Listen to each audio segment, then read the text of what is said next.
Okay, welcome to the third episode of our webinars devoted to the international degree programs in the University of Applied Sciences of Southeastern Finland. Today it's me, Grigory Budin, the International Affairs Specialist, and my guest, Suvi Pylvänen, who is the head of Game Design Program. Yes. Alright, let's not waste time, and we continue now, or start. Today we're going to talk about another international degree in the Southeastern Finland University of Applied Sciences, but as usual, I would love to start with a short introduction of our university.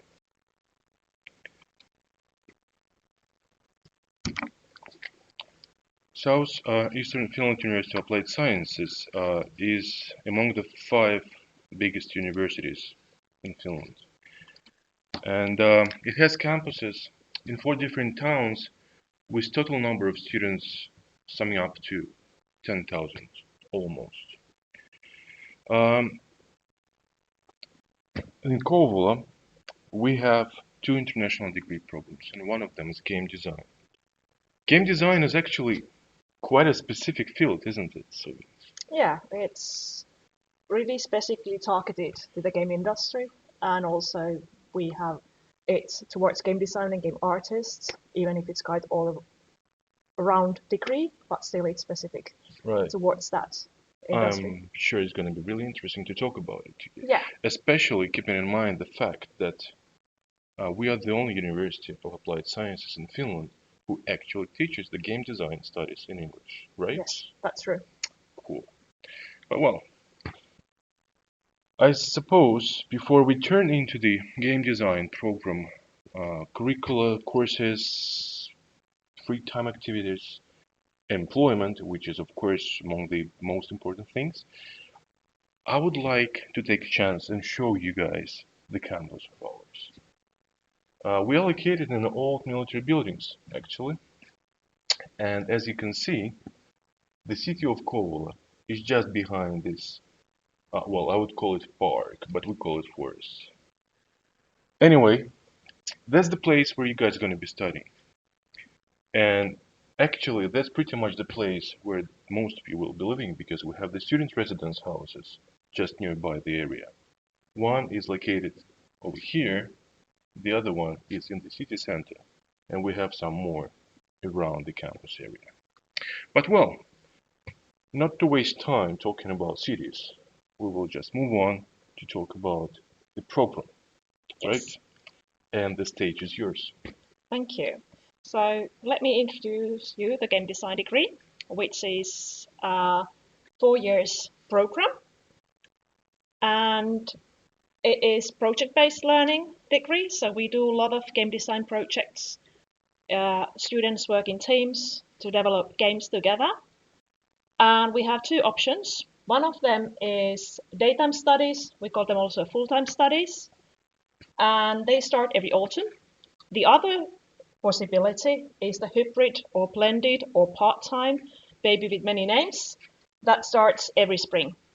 So 2 possibilities depending what you after, what would suit the best for your life situation. Allow me to ask, both degree programs or both modes of degree program implementation lead to the same degree, right? Yes, both lead to the same degree. The curriculum for the both degrees is the same. Okay.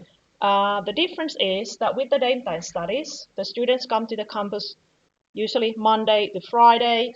They have lessons throughout the day. Whereas in the hybrid or part-time study program, they only come to the campus every 3 weeks for 2 days. They are usually Thursday and Friday. And rest of the studies will be independent studies. Okay. So it allows to, for instance, have a job elsewhere at the same time, but you would need to come to the campus every 3 weeks or so. Right. So for some students, the daytime study program is better. Some prefer the hybrid blended part-time mode, depending on the needs. Okay, I would guess that the hybrid mode would kind of make the program last a bit longer compared to the full-time studies, right? It's still the same length. Still the same. still the same length, the same amount of studies. It just means more independent work for the Okay. student. Okay. So it's still the 4-year program, and if you are working at the same time, you have to be prepared that your schedule will be Right. rather full for a That- couple of years. Sounds pretty demanding, but well, it gives you a lot of opportunities otherwise. Yeah. Okay. And we also have students who are doing the blended studies even if you are not working at the same time. So just wanting to have flexibility or living in another town or city and then do not need to move necessarily. That's also Yeah. one option. Well, nowadays, in the era of computers, I think there might be a lot of interest among the students to actually study in a hybrid mode. Yeah, and it has become popular each year. So Right. Well, especially this year. especially this year, yeah. Okay, good. Thank you. So we can see the program structure. So first year, now it says here on campus, of course, this depends if you are studying the part-time or the full-time degree. But the first year, normal studies. The second year, there is some practical training also involved. Then the third year, there will be more optional studies and also a bigger chunk of practical training. Usually students start their practical training already in the springtime or during their third year, and they continue that during the summer till the autumn, where they also start to work on their thesis. So the practical training is approximately 5 months, and it's biggest part of the degree. If you think about the courses, it's the biggest course. Right. And a question which I believe quite many students would be interested in. When they do practical training, do they get paid for it, or does it depend on like what place they find to do this? And the second question is, well, it actually pretty much comes from the first question. Can they do some part-time job while studying for this? Yeah, so the first question, do they get paid? It depends on the job you are applying for and the agreement you are doing with the company. Quite often you might have a junior or trainee salary, Okay. but it depends on the contract and what kind of job you pick. And the kind of idea of the practical training is that our students might specialize in different fields, so it gives also an opportunity to deepen the knowledge in that specific area. Right. And then the second question was about, are you able to do the job at the same time? Exactly. So if it's in the fields of the game design, there is also possibility to get also employed on the third or fourth year, because the studies have made quite flexible at the later stage, so that people who do get the job, they could still finish the degree. So that's why it's more on campus, more structured the first and second year, and it becomes a bit more flexible on the third and fourth year. So if there's a employment, you are able to already start the pipeline there to the work life. As we're talking about practical training now, so quite a common question again. Does the university help to find this kind of practical placements? The practical training, or the idea that the students also practice finding a job, so job hunting skills. It's fully their responsibility. It's their responsibility, but we give tips and hints, and we post job opportunities. We have contacts to the companies that we can recommend, and etc. But it's always up to the students to do the final step, because it's how it is in the work life. You have to apply for the job, and you have to develop those skills.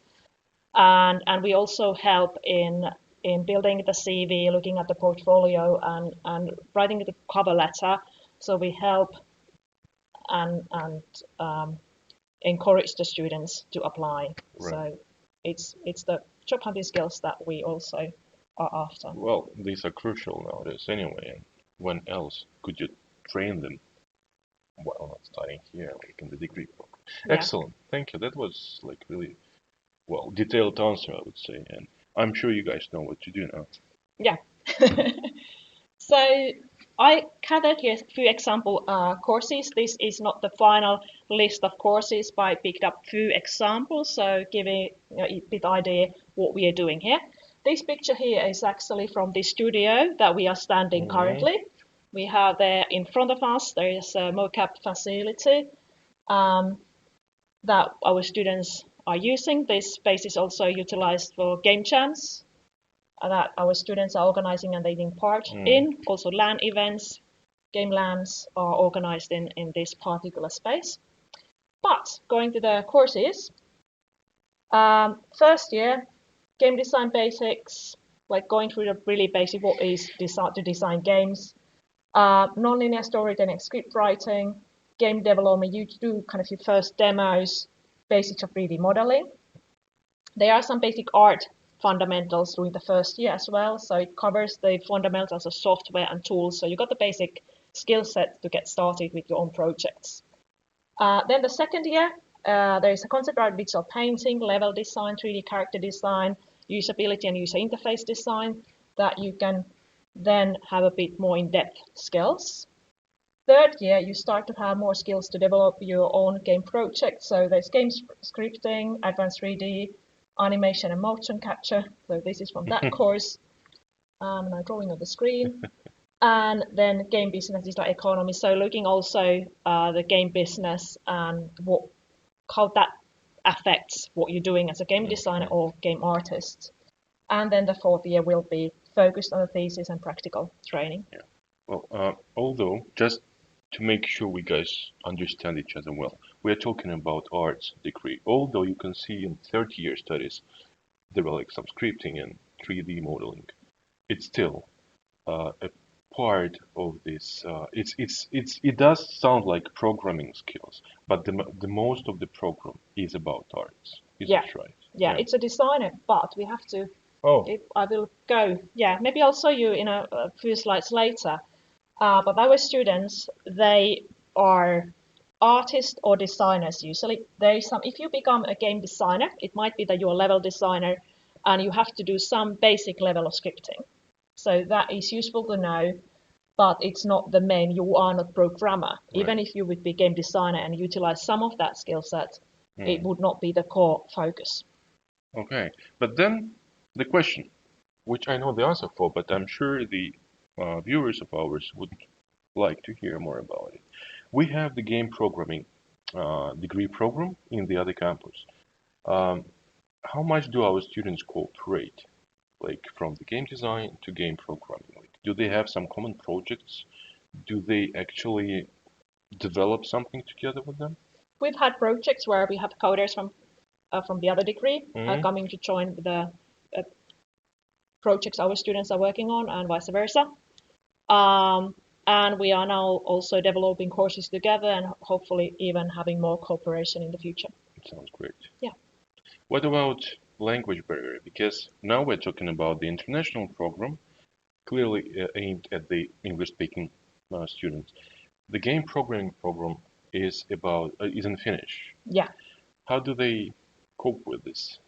For instance, the course that we are running together now is now then run in the English, and even the Finnish degrees, they should have about 30% of their studies in English. Okay. So they have also that tiny bit of international things in there.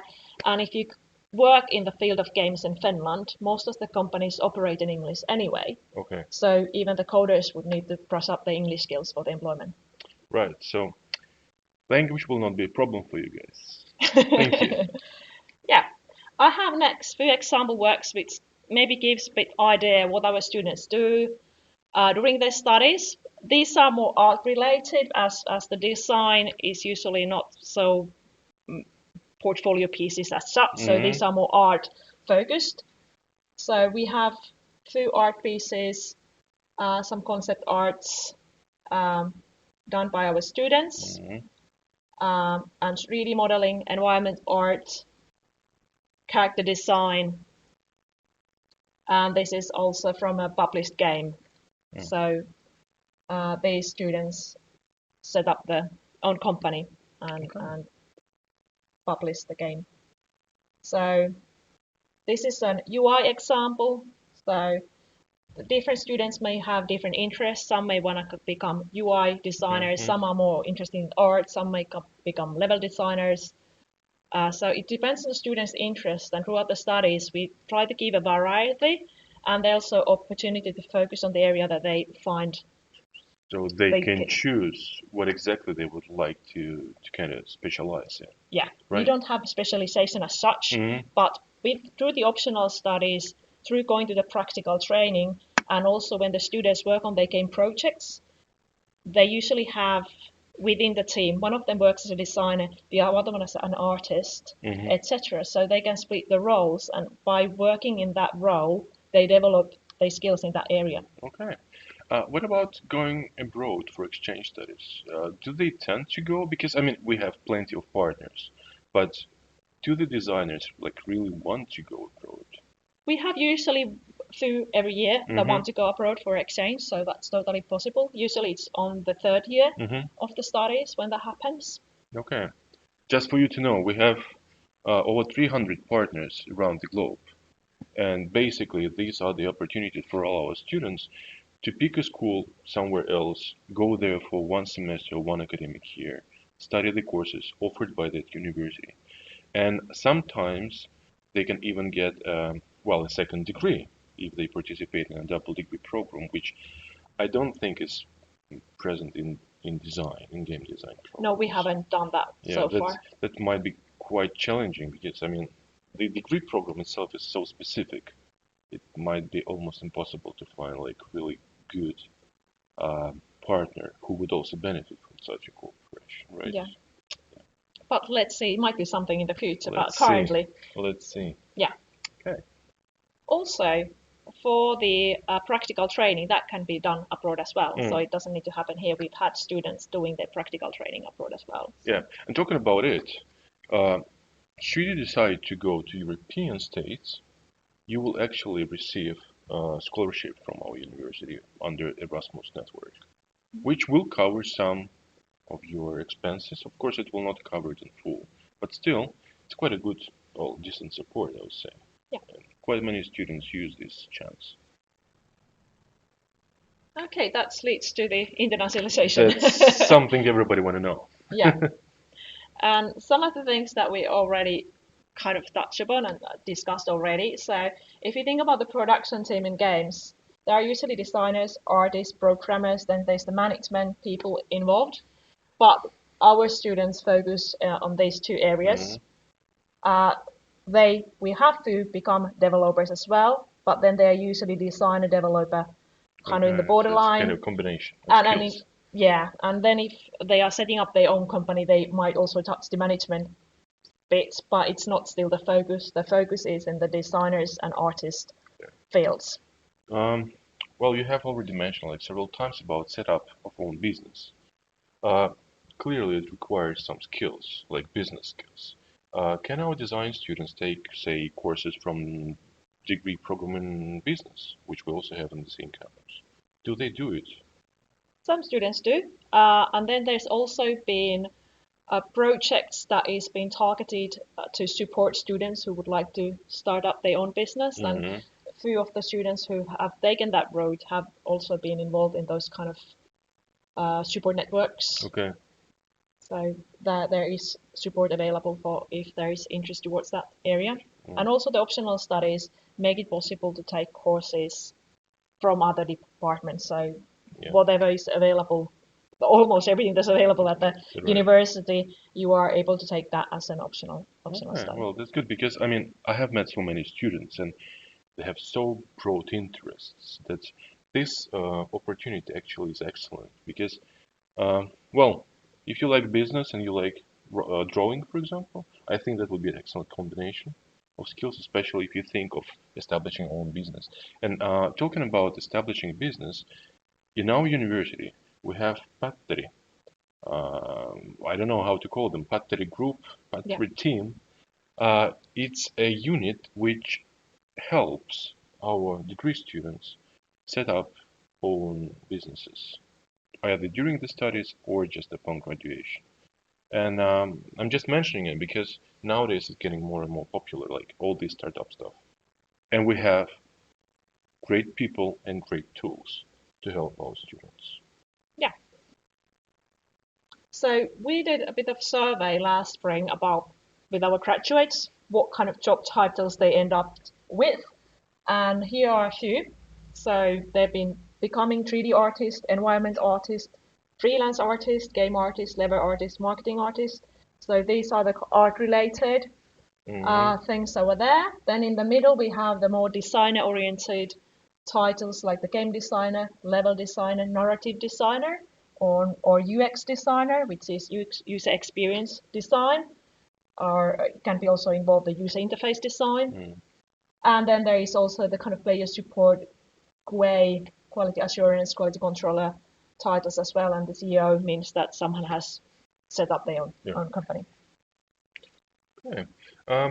I think it's a good time to mention a few names of companies where the students are employed now, if that's okay. Yeah, that's fine. We have, for instance, I can't mention companies that we have only few students because then we could pinpoint that those are people in those companies. But for example, Rovio has employed many of our students. And Rovio is the Angry Birds company. That's the Angry Birds. Angry Birds company. Okay, excellent. And then like Ubisoft has also had our students. The local Nitro Games located in Kotka, that's also had our students on board. So there are plenty of others as well. But do they tend to go abroad, or do they actually tend to stay in Finland rather to continue working? Many do stay in Finland because of the game companies in Finland are doing quite well currently, and we have a lot of job opportunities, and actually they are lacking workforce. So they quite often, some do go abroad, but many stay in Finland. Yeah. So actually coming to Finland for studying game design would be a good option nowadays, because there are so many. Well, first of all, the quality of Finnish education has always been noted as like one of the top. And second of all, well, the need of the professionals in this field. And third of all, if you come from EU states, you don't have to pay for the studies, right? Yeah. Well, if you come from non-EU states, you have to, but we have an excellent scholarship system which actually supports. And with this scholarship system, you might get up to, well, not up to, but actually 50% of the tuition fee paid returned to your bank account after each year. So again, although it might look a bit pricey from the beginning, actually in the end of the day you get quite a, well, I would say excellent package of knowledge and opportunities for relatively low fee. Yeah. Excellent. Talking about employment, I'm sorry to interrupt, but yeah, please do. I'm now advocating the viewers. Talking about employment, what would be like the starting salary from like for a beginner designer in some bigger company? I know that they might range, but just on average. I haven't checked the current salary, so I'm a bit afraid of saying a number because I might be lying. But for a very junior position, it's not that high. Yeah, it's not like in a big numbers. But then, of course, with the experience, of course, it will grow. But I mean, it's good just to have like some sort of an understanding, because last time when we were talking with the IT people in our other campus, they said that the starting salary would be something roughly like around 3,000, and with the time being like it might grow up, of course, up to 4.5, or even higher, depending on the place you work. What about like designers? Do you think it's roughly around 3,000 for them? For the starting salary, that could be a bit lower because usually the techie guys, the programmers, they've been paid more than the design artists. So that's how it usually goes. But still, it will grow from that. Of course, and especially if you're a talented one. I mean, that shouldn't be a problem at all. And as I said, talented, I did say on purpose, because we take in every year just 25 students. Depending on year, it could be 21. It could be 20. Like this spring starting, it's 21. Yeah, and I can assume that it's not that easy to get into the program, right? We've had about 300 people applying. Well, and on a 20. For the something. 20, yeah. Okay, might be challenging, but once you're in, I'm sure That's the beginning of a success story. Yeah, and as long as you kind of got the basic motivation and you had the passion and you kind of got the basic skill sets, it's not that difficult. If you Okay. kind of got, what we are in the entrance exam, what we are looking after, people who are able to think, have logical thoughts, Right. good ideas, Okay. then some basic drawing skills, able to follow guidelines, because that's always when you are in the job, you have to follow your instructions. So kind of those kind of things we are looking at, and it might be that we are taking some people in because of their art skills and some people because of their designer skills. Okay. So it might be that some people are not that good in drawing, Mm. but they might have excellent ideas. Like But then creative people. great Like, creative people, yeah. yeah, they would come up with great game ideas. Okay. They might become level designers, for instance, or then game designers. But then we might have people who we can straight away say that they would become artists, and we are taking also people for different reasons. So if you are not great at everything, that's fine. Yeah, that's actually good you mentioned it, because I know like quite often students get too much bothered and too much overwhelmed with the thought that I have to know everything when I enter the university to be successful. But that's not true. And actually, as we are the educating university, like higher educational school, it's our responsibility to teach them or teach you some needed skills. But what we definitely cannot teach is the talents, is the basically like creative thinking, because you have to come with it to us. Once you have it, we will do our best, Yeah, right? yeah. At the entrance exam, we are not looking for perfection, because Absolutely. it's not. Why would you come to study Right. here if you If would? you know, If if you you know know it already. all. Yeah. Okay. Yeah. Excellent. Okay. Well, we are pretty much done now, actually. And well, we do have some time for questions and answers. Allow me to check if there is any. Well, there are some.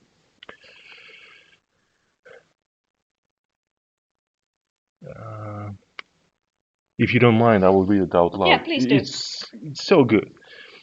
Good afternoon. Have a good broadcast, says Dennis Moorer. And Walter says, hello, thank you for this webinar. Greetings from Latvia. I have a question. Is it possible to switch from full-time to hybrid mode, or vice versa, during the study time? If there is space in the other group, we've had cases where people have transferred during their study, so that is possible. Okay. Yeah. So yes, it is possible. And greetings from Slovakia. I have a question. There isn't any agency in my country that can help me with all papering and stuff. Can university help me with it once I'm accepted? I suppose I can answer the Yeah. question. First of all, when it comes to applying, there is not much paperwork, and you definitely will not need any external help. And for you to know, we will be recording another video which will instruct you on how to submit the application, on what to look for when submitting the application, and on the further steps after the application is submitted. So we will prepare the video for you. Just stay tuned. When it comes to the being accepted, and I'm not quite sure what sort of paperwork you mean, but I can guess that you're talking about the relocation, like this migration paperwork. But as you come from Slovakia, it's an EU state, and that basically means that there is absolutely no problems whatsoever you're gonna face. You will just need to fill literally one paper online, and that's it. You will not need any visa, you will not need any residence permits, you will not need any like additional insurances, because you get it all as a European citizen. So no, there are like no specific paperwork. But if you are puzzled, if you think you need some help, you can always contact us, and we will be happy to help you. And the best contact address would be admissions@xamk.fi. I will have it down under the video description later on today, Yeah. so you know who to contact. I'm sure they will be happy to receive a lot of inquiries. Yeah. Okay, but I hope I answered your question. What next? What if I don't have an examination center in my country? Okay, that's a good question. We used to have things, the entrance exam through FINIP's network where they were physically located, Mhm. but we now moved, thanks to COVID, it has some positive outcomes. We moved it all online. Okay. So you can participate online with the exam. Excellent. So you don't even need to actually relocate for the entrance exam. No. You will get all the information from our pages, and the link to the page will be posted below the video.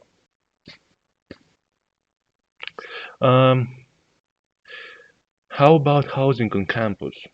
Well, as we said in the very beginning of the presentation, we do have a lot of housing opportunities for our international students. The only thing which you have to keep in mind is that once you get accepted, you need to act fast.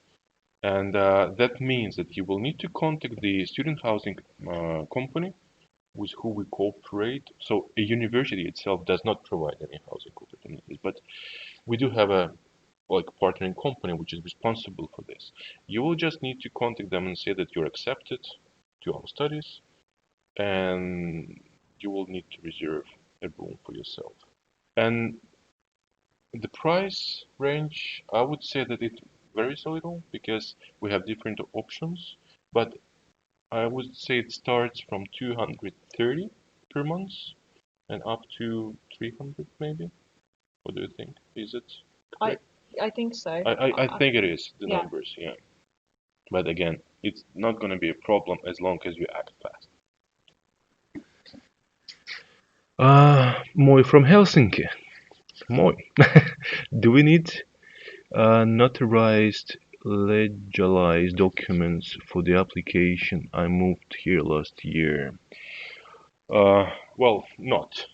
I would say no, because the application process consists of submitting an online application and then sending the copies of the papers to our emails, to our admissions office by email, or then submission form. So I'm not quite sure what sort of notarized papers you're talking, but as far as I know, no. The answer would be no. You don't need any specifically signed or sealed documents. Yeah.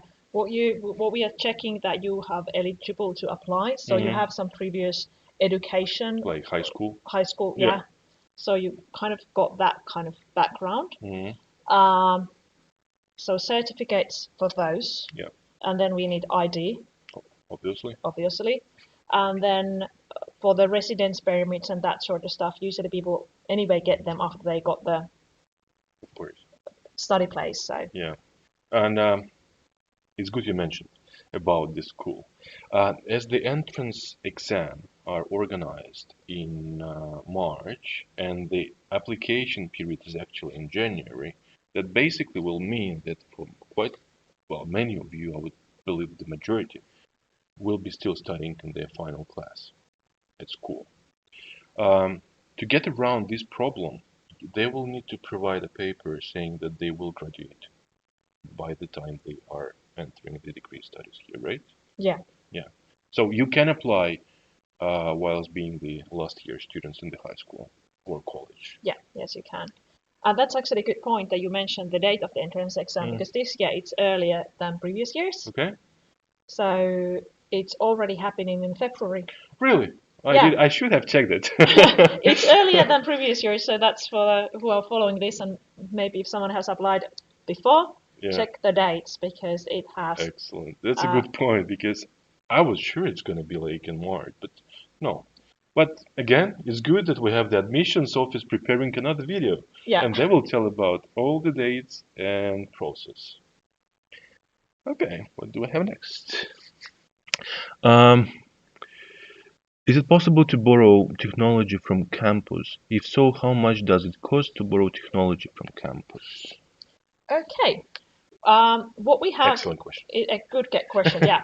What we have here, Xamk in general has bring your own devices policy, but at the game design, because we have so specialized software, that we have computers in class. Mhm. So students who are studying full-time, they work with the computers at school. We have drawing tablets. We've got like the devices you need.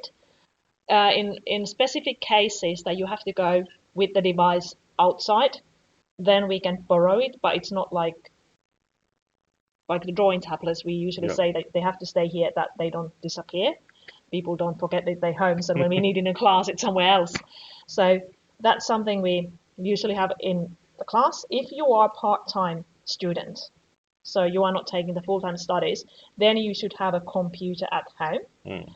For the software licenses, like Adobe, they have the student software license fees, Mhm. which is about 20 euros a month, and many of the other software that we use are free for students for personal computers. Okay. So there's not that much software fee involved, but you should have some sort of computer to work on that can operate and function like 3D modeling. So it Yeah. needs some power.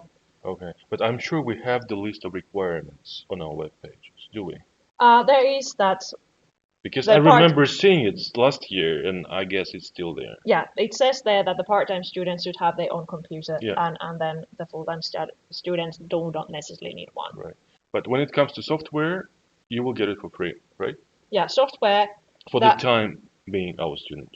If you for the graphic design software, you have to pay yourself if you want to work from home. Yeah. If you are doing the full-time studies, coming to the campus, all the software that you have at the campus Well, of are course. all for free. Yeah. And also we have our students quite often. They also work here in the evening, so you are able to come here and work here after the classes as well. We have also dedicated areas there just for the independent work. Okay. So. Okay. Thank you very much for the answer. Let's see. Yeah, there is another question about the entrance exam, but we have already, well, mentioned quite a lot about it. But what we haven't said yet was the contents of the exam. Do you think we can, well, at least mention some parts of the exam that they know what to get ready for? Yeah, I can mention a few things we usually have. We usually have a video because we are not, now when people are not coming physically in and it's online, we want to see who is applying, and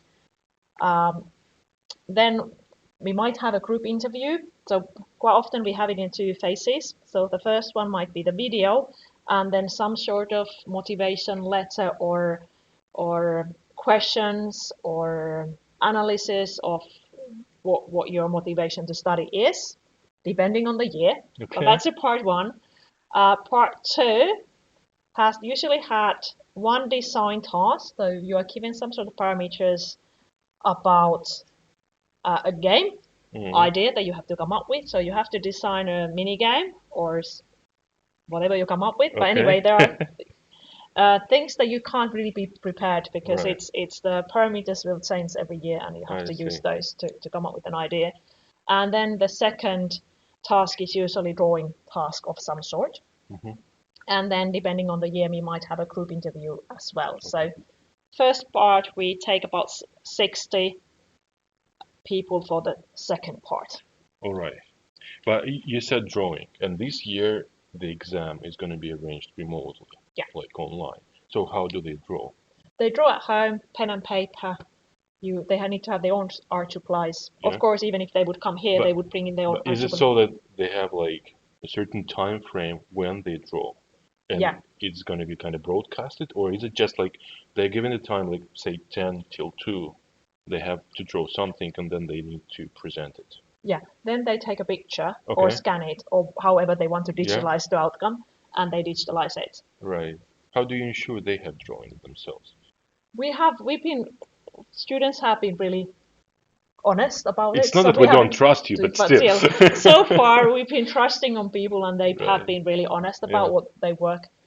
So we haven't had that issue. We have been, though, thinking that we might have in the future that in the group interview you have to somehow relate or show it, or let's see. But I see. But that's actually one big part like cultural aspect of Yeah. Finland. I don't know how well you guys are like know Finland and Finnish culture, but trustworthiness is definitely something which is, well, it's in the air, and people do like to trust each other, and that's excellent. And we do hope that we can trust you. Yeah. What kind of tasks have had been given before in the? Well, we have just explained it. Yeah. Greetings from Istanbul. Hi. Hi. Merhaba, if I remember correctly. What is the deadline for admission? Well, the deadline is the 21st of January. We will check the dates just to make sure it's an accurate date. But as I said earlier, we will post the link to our application pages, and all the dates, the checklist, instructions, guidelines, everything will be available there. Yeah. Right. I would like to know how strictly are the entrance exam results rated. Also, if there is a limit to how many participants get accepted to the university. Well, as for the number of accepted students, we have said 20, 25 per year. But what about the strictness? How do you evaluate the exams? All the assignments, they have evaluation criteria. So whether we are emphasizing the drawing skills or ideation skills or motivation or ability to follow instructions. So they mentioned what we are looking after. And it might be that, okay, we see that in this particular case, the student has come up with an excellent idea. This is great. The drawing skills might not be there yet, but we see a lot of potential there for growth. And it still might get a good grade because we see a lot of potential. Right. Or we might have another one where we already see that, okay, that there's already the drawing skills are there, that those are great. Necessarily the idea could be improved, not quite there yet, but we still see it, okay, there's a lot of potential and getting a high grade. So it's very subjective. Yeah, it is. And very artistic, I would say as well. Yeah. We can't grade those kind of things. Exactly. How can you evaluate it? Yeah, Otherwise? but what we experience that we always have two people grading separate from each other, Right. and we had only few cases every year that we might have disagreement with. Okay. So we are a team of 4 checking the exams. 2 are always checking the same exam, and then if we see that there's a big difference between, it's usually not that much, but they might. For us, big difference is 4 points. Okay. Let's say if it's a full 30 points is the maximum. If we see a 4-point difference, then we discuss it and ask the other team members' opinions about it and look at the together. And then the final grade will be the average of the 2 persons evaluating the exam. Okay, so it's not that subjective. Yeah. Thank you. What do we have next? Entrance exams again. I would like to know. Okay, do I need to send any? Do I need to send any of my works when applying? Do they need to have a portfolio when they apply? That's also a good question. We haven't had like a send your portfolio link, but for instance, last year when we did the interview video, we said that they can show their work in the video. So the video has been always 1 minute long, no more than that. But in that 1 minute, you can show some of the works, either holding them in your hand or using some piece of editing software to cut them in. Right. But that's a possibility to showcase your work. No need, but be creative. Yeah. Okay. Can we do the drawing digitally on the examination? We want to have it hand-drawn, just to have everybody on the same line. So we have it pen and paper. Okay.